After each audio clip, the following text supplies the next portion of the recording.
Welcome to the United States Naval Academy in Annapolis, Maryland. Founded in 1845, the Academy has trained generations of leaders who go on to serve as commissioned officers in the United States Navy and Marine Corps. The campus is rich with tradition, discipline, and a deep sense of service to the nation. At the heart of the Academy stands the beautiful Naval Academy Chapel, a place of worship, ceremony, and music for the brigade of midshipmen and visitors from around the world. Within the chapel resides one of the most remarkable pipe organs in the world. The instrument features the world's largest drawknob organ console and is a result of more than a century of craftsmanship and expansion. The foundation of the organ was built by the Hutchings-Votey Organ Company of Boston, Massachusetts, and was later expanded by the renowned M.P. Moller Company of Hagerstown, Maryland. In 2007, the instrument was enlarged once again through a collaborative effort with Walker Technical Company, incorporating modern digital resources, along with a new 5-manual console built by R.A. Colby. Joining us today is the Naval Academy Chapel organist, Monte Maxwell.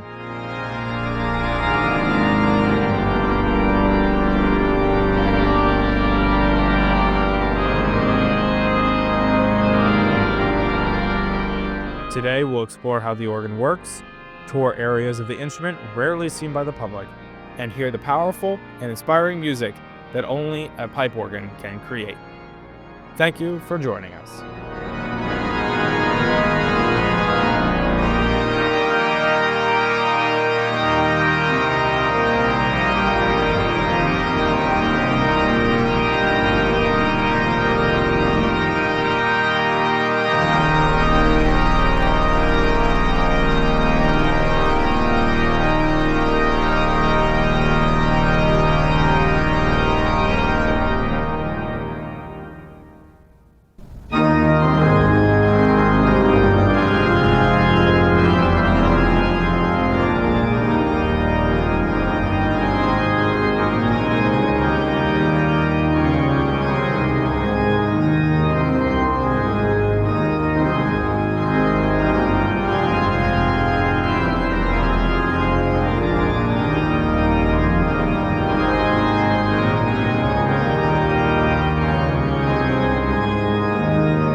My name is Monte Maxwell.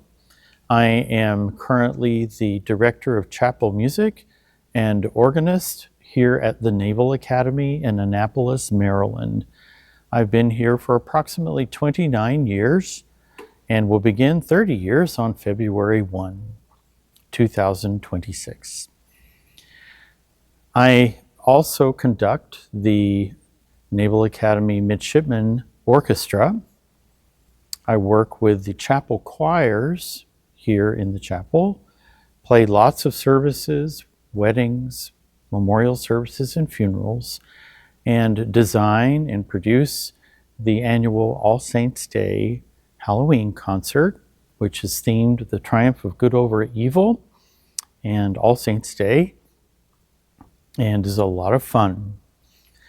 I began my musical career, I would guess, say, when I was 9 years old in West Texas, my hometown called San Angelo, Texas. And I began piano lessons with 2 30-minute lessons a week and continued piano lessons all the way through high school. I first discovered the organ at my home church, First Baptist Church of San Angelo, Texas, when I was 9. And I really quickly fell in love with everything connected to the organ. The sound of the organ, the way it looks, the way it works, the mechanical aspects, all of it, I found truly fascinating and very exciting. And I remember saying, I want to learn to play one of those things. Well, as I continued to study piano, I really wanted to study organ, but there was not an organ teacher in town that I could study with. And so I got a hold of every magazine, book, encyclopedia, article, recordings from the library, everything I could find that had to do with organs. And I would read and read and read. And when an organist would come to town, maybe to play a recital, I would definitely be there right down front to hear everything that I could and learn as much as I could by watching. When I was 16 years old, I had joined something called the Virgil Fox Society. I had heard about this group that was based out of Brooklyn, New York. And of course, I wanted to be a part of it because it was all about organs and the great organist, Virgil Fox. And so I heard and saw that he was coming to play in Texas. He was going to play in Houston. And so I convinced my parents that we should go on a family trip to Houston to hear Virgil Fox. So we did. And then a month later, I had the opportunity to hear him again in San Antonio. With that interesting and exciting opportunity to hear him play in person and with the great persona that he possessed, I had the opportunity to meet Virgil after the San Antonio performance. And that was very, very exciting. And I was very inspired just by the music and the way he presented it and communicated with the audience. Well, I knew I wanted to become an organist. And so I began to do research on where would be a great place for me to go and study once I graduated from high school. And I looked at a number of universities within the state of Texas, and I landed on one that really got my attention, and that was Texas Christian University, studying with Emmett G. Smith. And it was a really wonderful 4 years there working with him, learning so much from him, not only about music making and playing the organ, but about organ construction and design. So that was a great, great thing.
After the 4 years there at TCU, I was very blessed to receive an invitation from the Curtis Institute in Philadelphia to study in the Artist Diploma program. So I went to Philadelphia, spent 2 years there working with the wonderful organist John Weaver, who was also a Curtis graduate. And I also had the great fortune and blessing to become one of the assistant organists at the great Wanamaker store on the largest fully playing pipe organ in the world. And after the 2 years there in Philadelphia, John Weaver was also the chairman of the organ department at the Juilliard School in New York. And I wanted to continue to work with him. So I went on and did a master's degree with him at the Juilliard School. Subsequently, after graduation, opportunities presented themselves to teach at both the King's College in Briarcliff Manor and Nyack College, also north of Manhattan. And I was working at 2 churches in New York City, teaching privately and traveling a good bit, anywhere from 1 to 3 times a year overseas to do mission work in South America, Brazil, Peru, and also in Ukraine. And I stayed in Manhattan a total of 8 years and traveled performing when opportunities arose, and did lots of exciting things throughout New York in the multiple boroughs of opportunities of great music making with so many wonderful people and great musicians. And one day I came home and found a message on my answering machine back in the days when we had answering machines. And it was from John Weaver. And he said, I got a call today from the Naval Academy in Annapolis, Maryland. And he said they're looking for a chapel organist and assistant music director of the Naval Academy. And they're doing a national search. And they called me asking for recommendations. And he said, I don't know why, but immediately your name came to my mind. And the more I've thought about this all day, I believe this is you. And they're going to be calling you, and I think you should talk to them. That was 29 years ago. And so I truly, truly believe that it was the opening of the door by God to bring me here to the Naval Academy. It was definitely a God thing. He led me here, and it has been a wonderful, wonderful experience, and is a wonderful experience. Great opportunities, very supportive staff, and the organ is magnificent and has been a lot of fun to work with. And I just feel very, very blessed to be able to share music with people here and around the world as opportunities present themselves.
The Naval Academy organ dates back to 1908, and the original instrument was built by the Hutchings-Votey company out of Boston.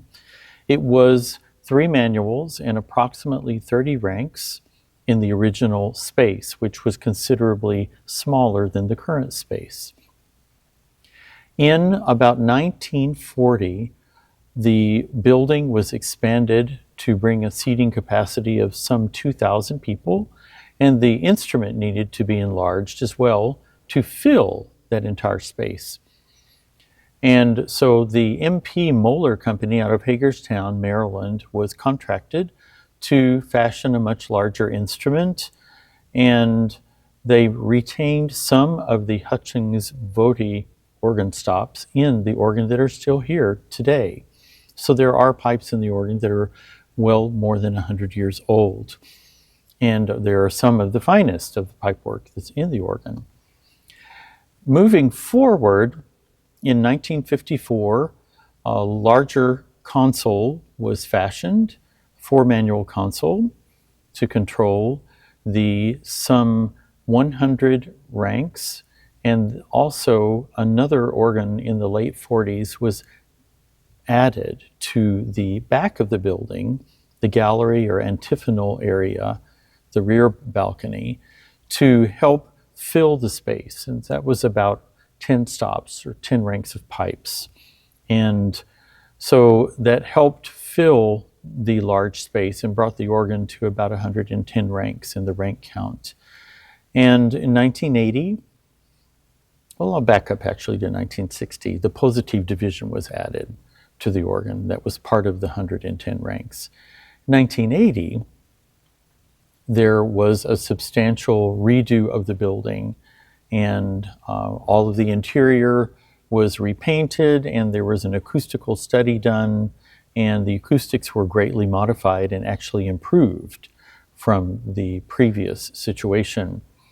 And they did a lot of work on the organ, and that's when the choir division went away and a solo division took its place.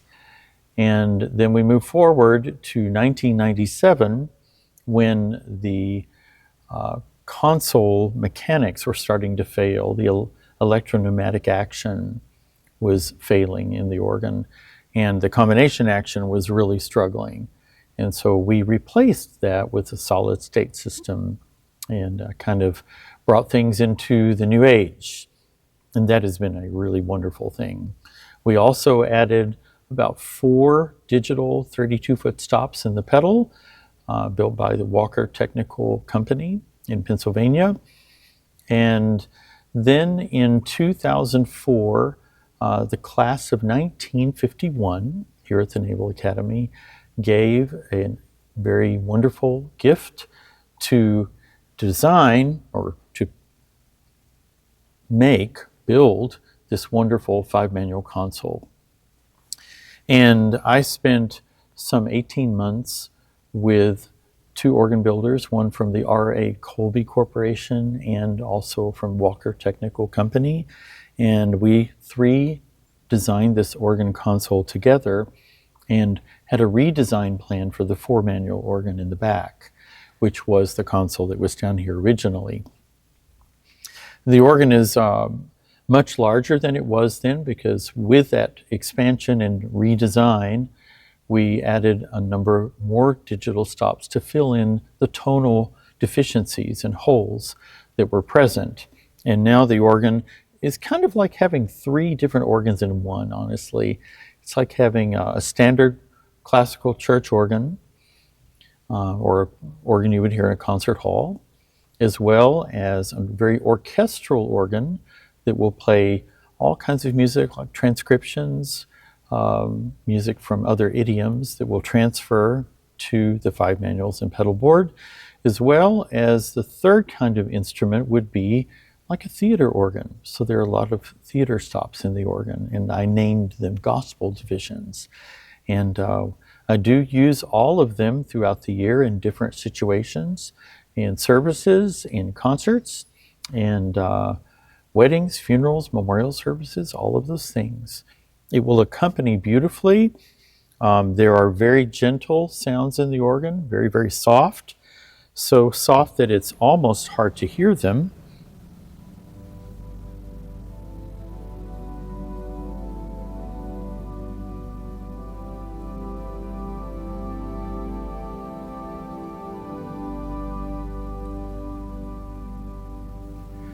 They can fade away beautifully, and some more of the string sounds that would get a little bit bigger.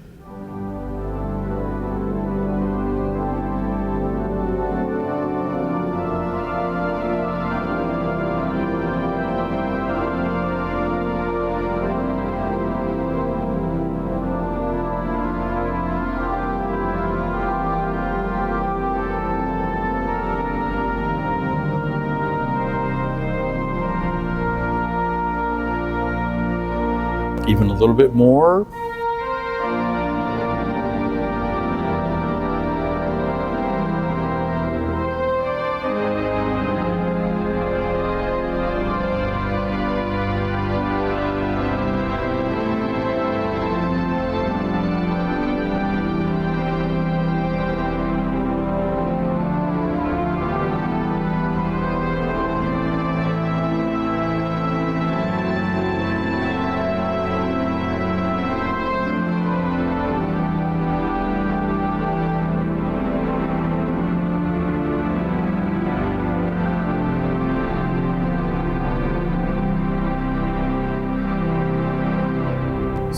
Those are all string sounds.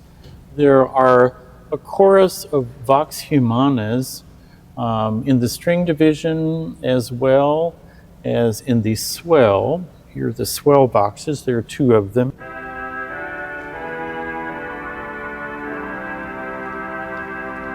Here are the ones in the string division.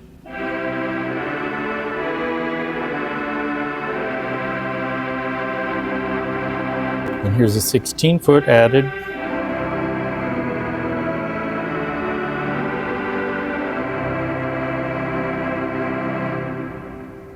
So you can have a wonderful, wonderful sound with those vox humanas. Great choruses of flutes.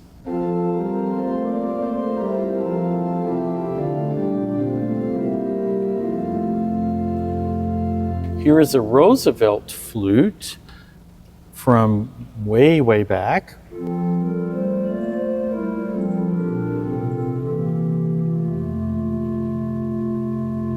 All the flutes together.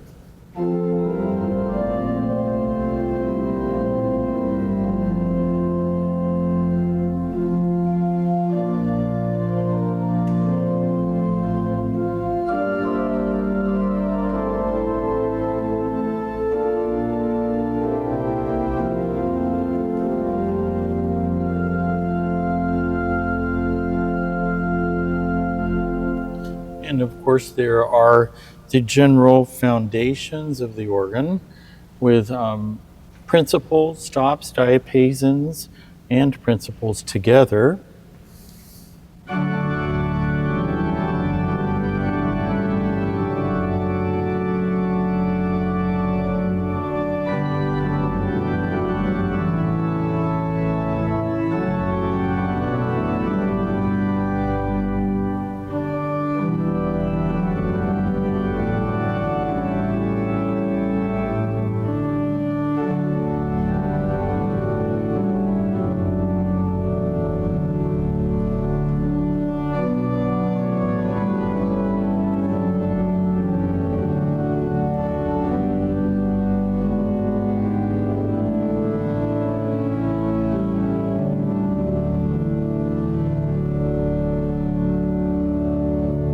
So this is a rich body of sound for the basic fundamental of the organ.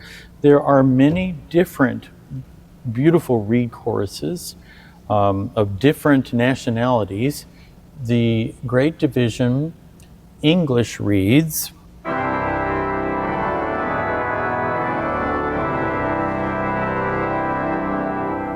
also in the Great Division, some more Germanic style, spicy reeds.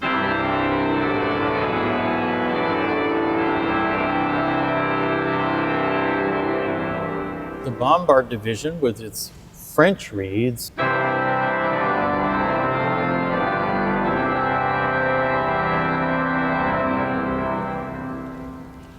Here are the choir reeds all together.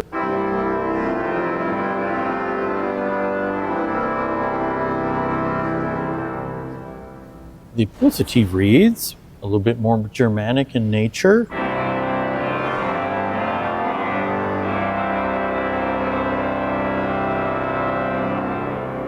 The English reed chorus in the swell.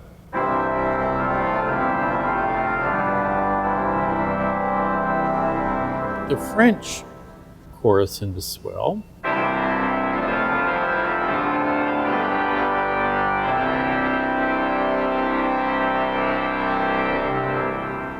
And there are many more gentle sounds.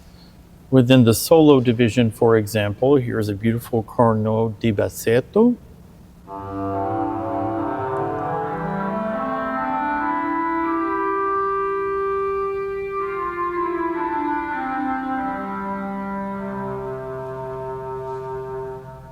The original French horn. Clarinet. A beautiful flugelhorn.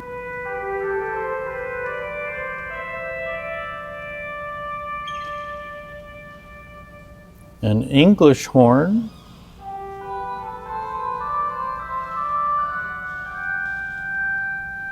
Orchestral oboe.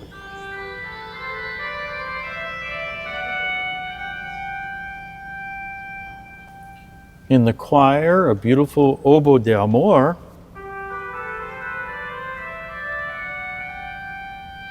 And a crumhorn.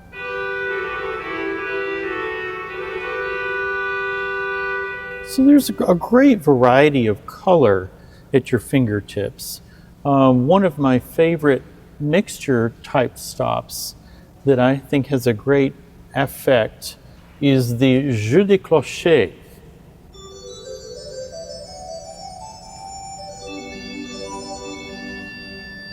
It's like little bells.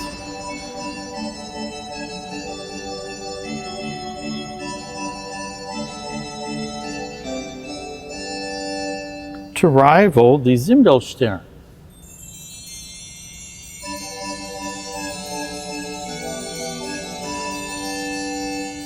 Makes for very joyful type music. The pedal division is substantial. Here's a 16-foot bombard. The 32-foot.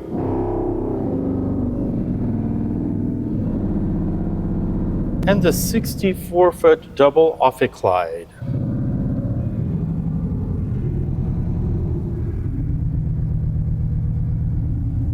And a great complement of 32-foot flues that move the room as you need them to.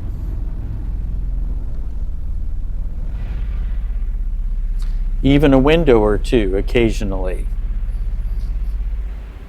There are theater stops in the organ, and I will just give a little bit of sound of that just to hear.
So you have a great variety of things at your fingertips to play all kinds of music, everything from very serene, gentle things to very contrapuntal things, music of the Baroque period, music of the late 19th century, the French repertoire, and obviously things for theater-style accompaniments or gospel accompaniments for services as well.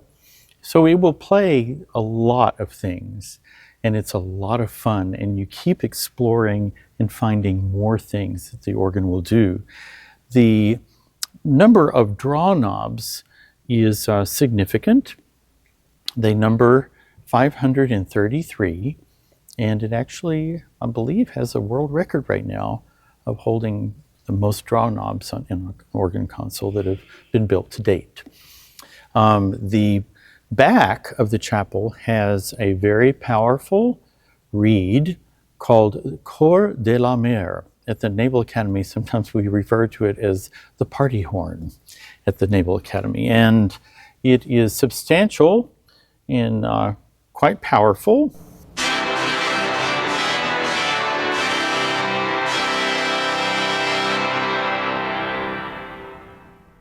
Something that will wake you up if you're starting to doze.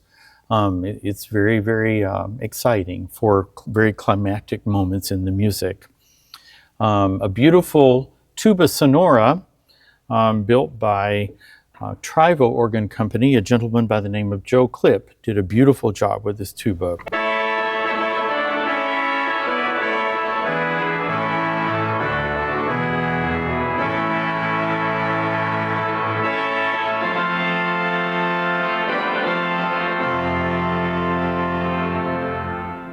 So we're very, very pleased with that stop as well.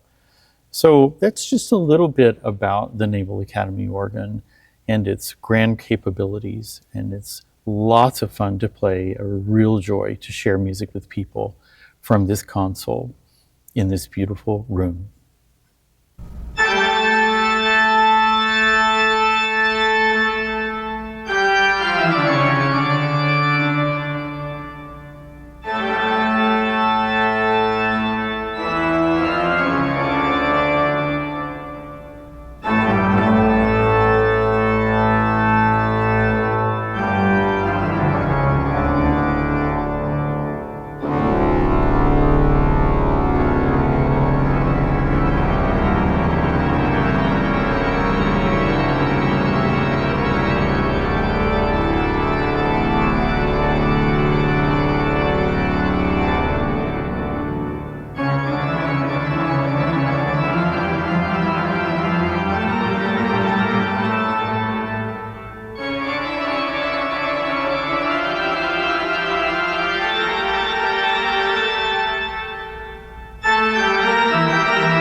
the swell division, and you see a lot of foundational stops and some different flue work, as well as the wonderful 16-foot open wood, which has probably got the most fundamental of any of the 16-foot stops in the entire organ.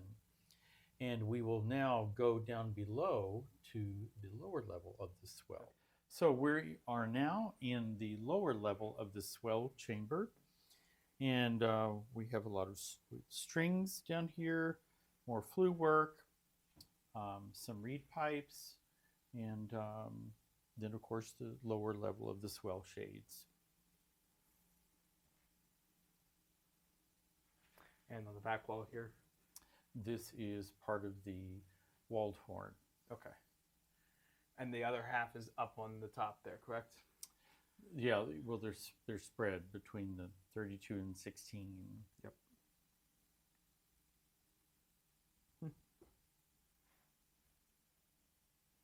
Well, for removing everything and then putting everything back in, not terrible job at all. I love this. No, they did a really, really great job. Yeah. And they're wonderful to work with. Of course. We are now in the solo division with the 30-inch tuba that I was speaking of earlier, and then the battery of different solo voices that are found here just behind the swell shades. More Walker's 11 on the top ceiling here. You can see the French horn here, clarinet, whole flute, viola celeste. One thing I'm happy about is that everything is very cleanly marked by Colby. Very clearly marked. Yes. Which is kind of lacking at other places, at other locations. No, they did a beautiful job. Yes. We are now in the lower level of the Great Division, and you will see foundations, principal chorus, some reeds, and just great stuff. The tremolos.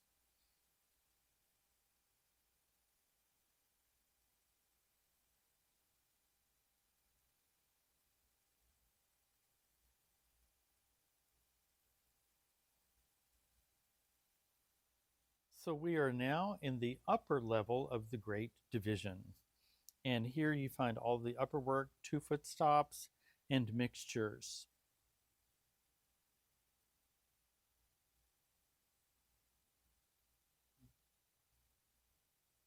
We are now in the antiphonal or gallery swell division. And here you will find flutes and strings.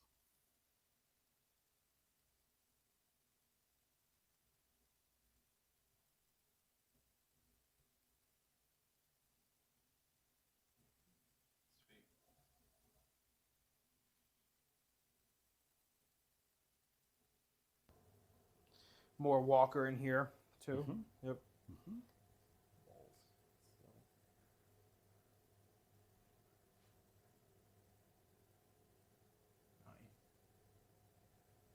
And then what's behind you here? This is Spitz principle. Got it. And we are here in the rear gallery.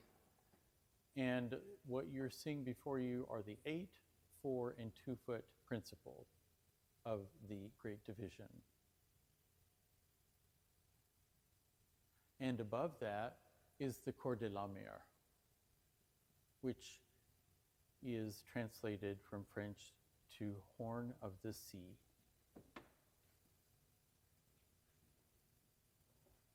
And the 2 facades you see in the chancel area at the front of the chapel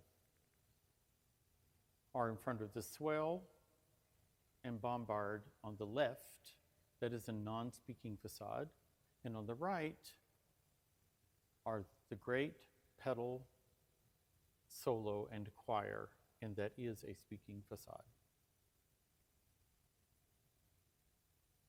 And then the facades in the chancel area there. Those are functioning pipes, I would assume. Oh, yeah, the positive division on the flower boxes there, Yep. yes. On both sides. Yes. Okay. That's all speaking. Very beautifully, I might add.